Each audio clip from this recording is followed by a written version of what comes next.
6월 28일 돈다방 미쓰리입니다. 26일 저녁 플로리다 마이애미에서 열린 민주당 대선 후보 첫날 TV 토론이 끝났습니다. 민주당에서 강력한 후보로 지명되고 있는 조 바이든은 다음 날 TV 토론에 참석되어 있는 걸로 예정되어 있고요. 자, 요즘 사람들은요, TV를 보면서 조금 더 관심 있고 조금 더 궁금한 부분에 대해서는 바로 스마트폰을 켜고 검색창을 열게 됩니다. 자, TV 토론 첫날 10명의 후보들 중에서 가장 주목을 받은 사람은 털시 게버드 하원 의원이라고 하는데요. 그가 구글 검색 순위에서 1위를 차지했다고 합니다. 게버드가 TV 토론회에서 가장 관심을 받았던 이유는요, 이라크에서 복무한 경험을 바탕으로 외교 정책과 군사 문제에 대한 소신 발언을 했고요. 또 하나는 TV 토론에서 다른 후보들과는 달리 말을 아꼈기 때문이라는 평가가 나오고 있습니다. 트럼프 대통령이 하도 많이 트위치를 하고요. 사람들을 들었다 놨다 하는 수많은 발언들 때문에 피로해진 사람들이 오히려 차분하고 진실되어 보이는 게버드를 검색창에 띄운 게 아닌가, 그런 생각이 듭니다. 돈다방 미쓰리 시작하겠습니다.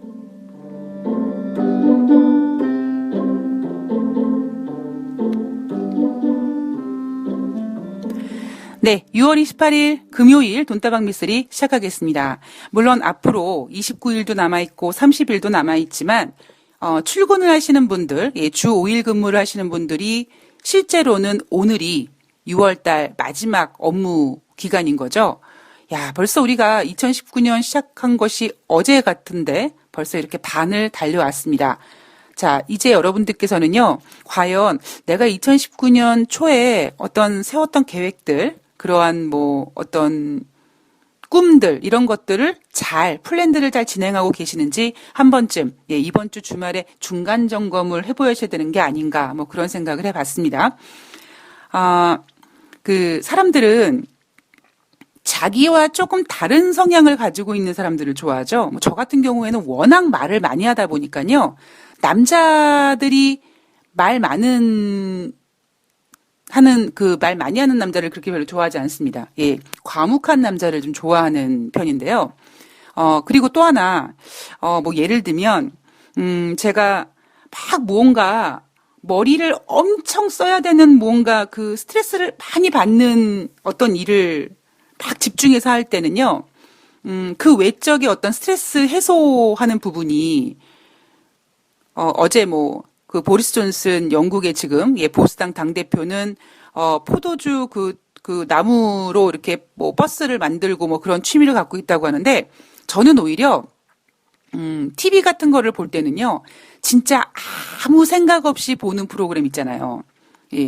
그래서 예를 들면 제가 맛있는 녀석들이라는 프로그램을 상당히 좋아하는데, 그 프로그램을 진짜 채널을 돌릴 때마다 계속 재방송을 하지 않습니까? 제가 뭔가를 막 집중해가지고, 막 머리가 터질 것 같은데, 이거를 뭔가 풀 수 있는 방법은요, 그 채널마다 맛있는 녀석들을 다 예약을 합니다. 그래서 본 것 또 보고, 본 것 또 보고, 본 것 또 보고. 근데 그냥 그렇게 하면서 아무 생각 없이 그걸 이렇게 바라보고 있고, 보다가 좀 웃기는 장면 나오면은 낄낄거리고 웃고, 이렇게 뭔가 이렇게 스트레스를 해소하거든요.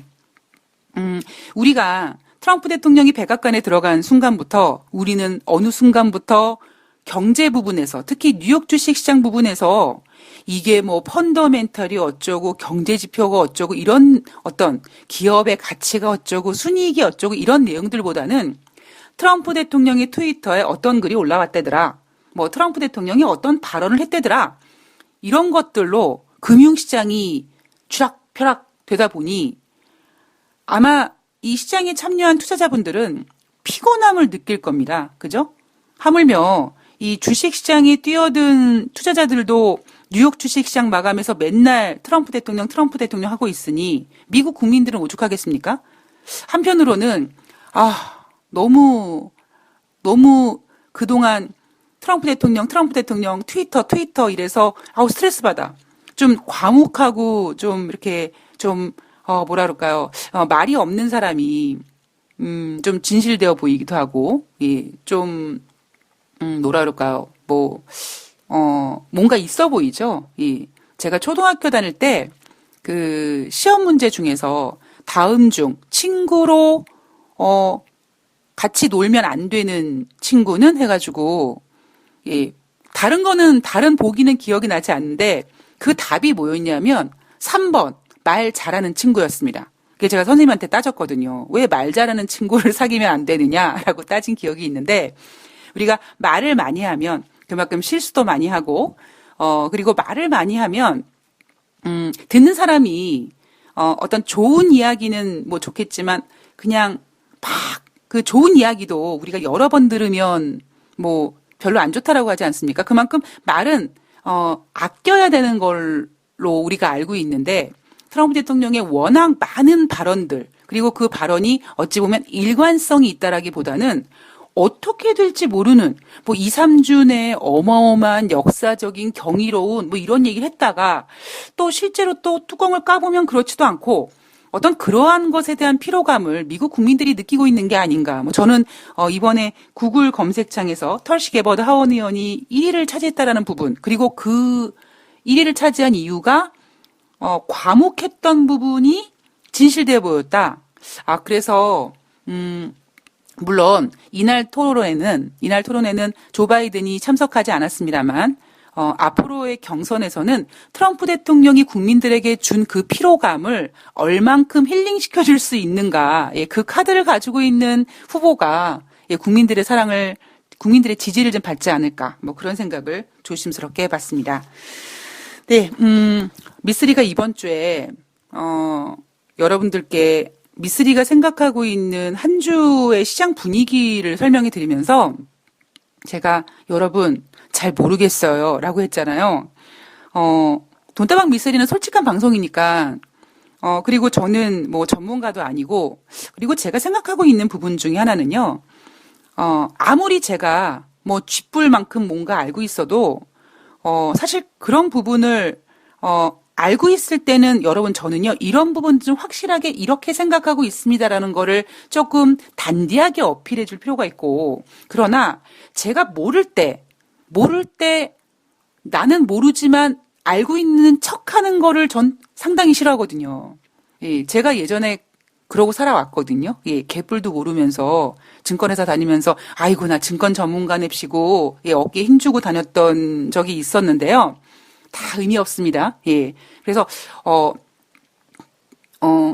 어차피 돈다방 미쓰리를 진행하는 저는 뭐 전문가도 아니고, 예, 경제 방송인이니까, 제가 생각하고 있는 시장에 대한 그림을 솔직하게 전해드리는 것이, 가장 좋겠다. 근데, 물론 생각은 그렇게 하고 있지만요. 제가 여러분들한테 여러분, 저 진짜 이번 주에 정말 모르겠어요. 라고 말씀드렸을 때, 한편으로는, 청취자분들이 실망하면 어떻게 하지? 야, 너는 그거를 말이라고 하냐? 이렇게 생각하시면 어떻게 하지라고 좀 신경이 쓰였던 부분이었거든요. 그런데 월, 화, 수, 목, 금 이렇게 시간을 쭉 보내면서 뉴욕 주식시장 기준으로 봤을 때는요. 정말 미쓰리에 모르겠다가 정답이었던 것 같습니다. 그리고 제가 이번 주에 조심스럽게 뭐 윈도우 드레싱 효과든 뭐든지 해서 어쨌든지 간에 상반기를 마무리하는 그 마지막쯤에 좀 뭔가 이렇게 좀 땡기지 않겠냐 이런 부분도 또 분명히 언급해 드렸잖아요. 뉴욕 주식시장을 보면서 그리고 미국과 중국의 무역 협상 진행 과정을 보면서 야 이번 주에 진짜 미쓰리가 여러분 모르겠어요라고 한 이야기가 정답입니다. 라는 이야기를 좀 해드리고 싶습니다. 예. 그렇게 생각했던 이유는, 27일 목요일 날 저녁에 지상파 뉴스를 제가 보고 있는데요. 이렇게 얘기하더라고요. 미국과 중국이 정상회담을 앞두고 협상에 뭐 합의를 했다. 그리고 그 협상에 대한 합의 내용이 구체적으로 언급이 됐습니다. 예. 2부에서 내가 자세히 말씀을 드릴 텐데, 트럼프 대통령이 추가 관세를 부과하지 않기로 했고, 중국은 희토류에 대한 수출 그 금지 제한을 안 하기로 했다. 그리고 두 나라가 그렇게, 서로 관세를 부과하지 않고 일명 휴전이라는 이름을 걸고, 이야기를 계속해 나가는 기간이 6개월 정도 된다더라. 이런 내용이 지상파 뉴스에서 가장 먼저 보도가 됐습니다. 제가 그 뉴스를 보고요. 정말 만감이 교차했거든요. 한편으로는 어떤 생각이 들었냐면, 미쓰리가 예상했던 대로 우리가 연초에 영국의 브렉시트 3월 29일, 우와, 이거 불안해라고 했는데, 영국의 브렉시트가 메이 총리가 유럽연합 여기저기를 뛰어다니면서 계속 지금 딜레이 시켜 놓아서 10월 31일까지 연장되다 보니 어느 순간 뉴욕 주식시장에서 우리는 영국에 대한 이야기를 들을 수 없지 않습니까? 그리고 지금 뉴욕 주식시장에서 미국과 중국의 무역 분쟁이 헤드라인을 차지하고 있는데 제가 이제 이것도 시간 지나가면은요, 어느 순간 헤드라인 자리를 내놓을 것 같습니다. 쟤네들 또 만나나 보다. 그래, 미국과 중국 아직까지 무역 협상 끝난 건 아니지? 아이고, 야, 니네들도 야, 피곤하겠다. 워싱턴, 미국, 일본, 워싱턴이랑 뭐 중국이랑 왔다 갔다 하느라고 비행기 값 되게 많이 들겠다. 제가 그런 시나리오를 써드렸잖아요. 그래서 제가 그 뉴스를 보고, 야, 진짜 그렇게 될래나? 라는 생각을 했습니다. 그런데 그 다음에 또 들려오는 소식들을 보니까, 야, 역시, 우리가 언론 보도를 100% 신뢰하면 안 된다. 뚜껑을 열 때까지 우리가 무언가를 확실하게 결정할 수가 없는 부분이 있고요. 그리고 지금 미국과 중국의 무역 분쟁은 끝날 때까지 끝난 게 아닌구나라는 생각을 하게 됐습니다. 지금 미국과 중국의 G20 정상회담을 앞두고 얼마나 많은 이야기가 오고 가고 있습니까? 그죠? 잘 모르시겠죠? 예. 미쓰리가 이번 주에 여러분 잘 모르겠어요라고 한 것이 정말 정답이었더라고요. 자, 뉴욕 증시도요. 6월 27일 목요일 날 방향성을 잃었습니다. 이번 주에 거의 이런 좀 모습이 계속 진행되고 있는데요. 다우지수 소폭 하락, 나스닥도 1% 미만 상승, S&P 500도 1% 미만 상승했습니다. 우리는 이런 증시를 혼조세라고 하죠. 이날 뉴욕 주식시장이 왜 이렇게 끝났어요? 그러면 미쓰리는 이렇게 답해 드릴 거예요. 증시가요, 잘 모르겠대요. 이렇게 말해드리고 싶습니다. 예. 국제 금값은요, 전일 대비 온스당 3.40달러 0.2% 하락해서 1,412달러로 마감을 했습니다. 자, 국제 금값. 제가 그저께 여러분, 금값 많이 올랐죠? 조정받을 때 됐죠? 예. 이런 평가를 이틀 전에 해드렸는데 이날 시장에서는 국제 금값이 이날도 하락했는데 아름다운 조정이다라고 평가되어지기도 하고요. 그리고 만약에 지금 나오는 뉴스 보도 내용대로 미국과 중국이 무역 협상을 어쨌든지 간에 일시적으로 타결을 한다면 그 뉴스가 사실이라면 국제 금값은 1,300달러까지 하락이 가능하다라는 내용도 나왔습니다. 저는 이런 거 신뢰하지 않습니다. 제가 어제 방송인가 그제 방송에서 이런 얘기 드렸죠. 국제 금값이 조금만 상승하면 아이고 1,500달러 갈 수 있어요라는 얘기하고 있고 조금만 하락하면 아이고 더 빠질 수 있어요 이런 얘기한다고요. 마치 동전 뒤집듯이 김치 부침개 뒤집듯이 동그랑땡 뒤집듯이 휙휙휙휙 전망을 뒤집는 거는요. 투자자들을 상당히 힘들게 만드는 부분이고요. 이게 단순히 뭐 어떤 정신적으로 힘든 게 중요한 게 아니라 당장 주머니에 돈이 걸린 문제잖아요. 그러니까 그동안 이제 돈다방 미쓰리가 8월 달이면 이제 만 4년이 되는데요. 그래도 어쨌든 팟빵에서 경제 파트에서 그래도 상위권을 계속 꾸준히 유지하고 있고 그리고 제가 이렇게 매일매일 방송을 하는 부분에 있어서도 미쓰리가 전해드리는 내용들이 맞던 틀리던 간에 그래도 여러분들이 꾸준히 미쓰리를 사랑해 주시는 이유가 뭐냐면 일관성이라는 생각을 저는 하고 있습니다. 저는 이 일관성이 깨지면 더 이상 방송을 할 수 없고 그리고 제가 일관성이 깨진 상태에서 방송을 계속 진행한다면 이미 여러분들이 이 미쓰리가 일관성을 잃었다는 것을 저는 감지하실 거라고 알고 있거든요. 그래서 이렇게 국제 금값이 움직일 때마다 국제 금값만 이런 건 아니죠. 뭐 달러 인덱스도 마찬가지고 국제 유가도 마찬가지입니다. 자, 이렇게 전문가들이 조금 더 일관성 있는 전망들을 좀 해주셨으면 그래야지만 투자자들이 그들의 이야기를 듣고 방향성을 잡고 그리고 그때 방향성을 잡은 다음에 본인들의 어떤 그 자산 그 현황을 분석하고 거기에 따라서 이제 포트폴리오를 담게 되는 거 아니겠습니까? 예.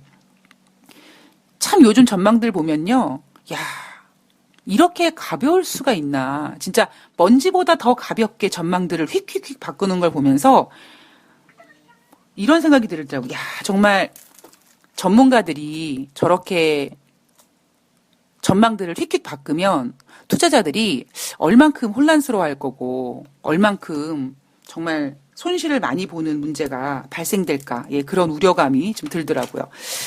자, 국제금값 1,412달러로 마감을 했고요.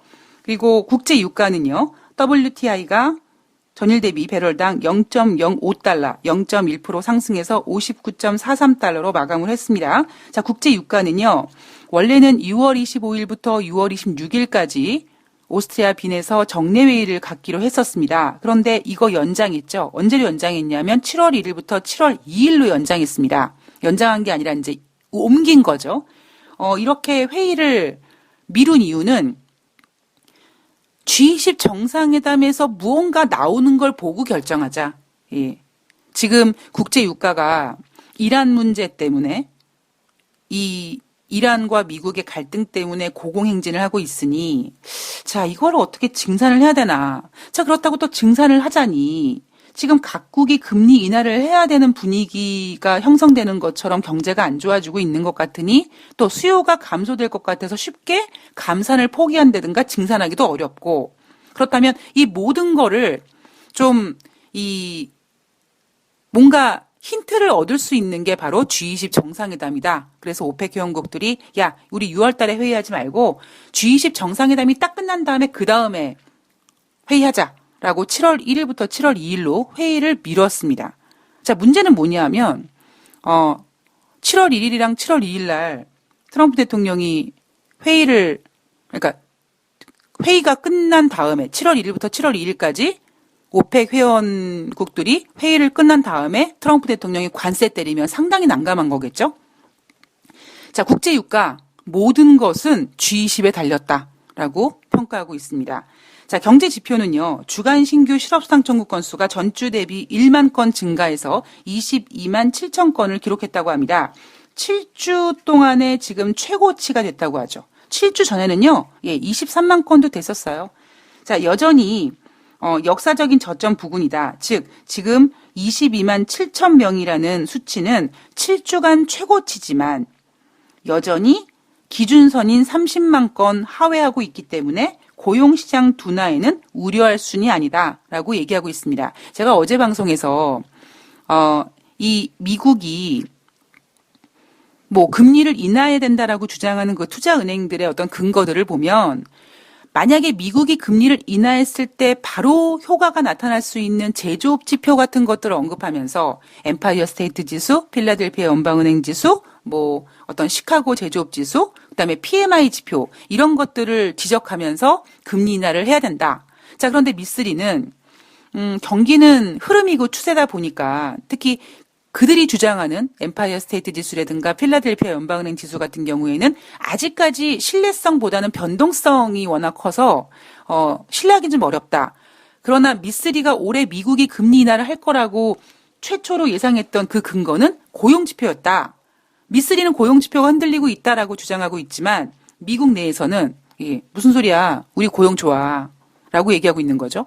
제가 어제 그랬죠. 미국은 고용이 부진하다는 것을 인정하는 것이 상당히 어렵습니다.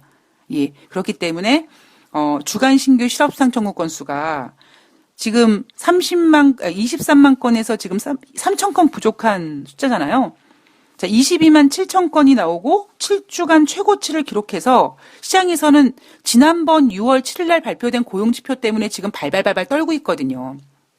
또 거기에다가 최근 나오는 미국의 경제지표가 모두 부진하다 보니 우와 7월 5일 날 발표하는 6월 달 고용지표 이것도 부진한 거 아닐까? 부진하면 어떻게 하지? 이런 거를 걱정하고 있기 때문에 어떻게 해서든지 미국의 고용이 여전히 괜찮다라는 거를 좀 증명하고 싶은 거죠. 그래서 이날 비록 주간 신규 실업수당 청구 건수가 1만 건이 증가됐긴 했지만 기준선 밑에 있다. 고용 괜찮다라고 평가했습니다.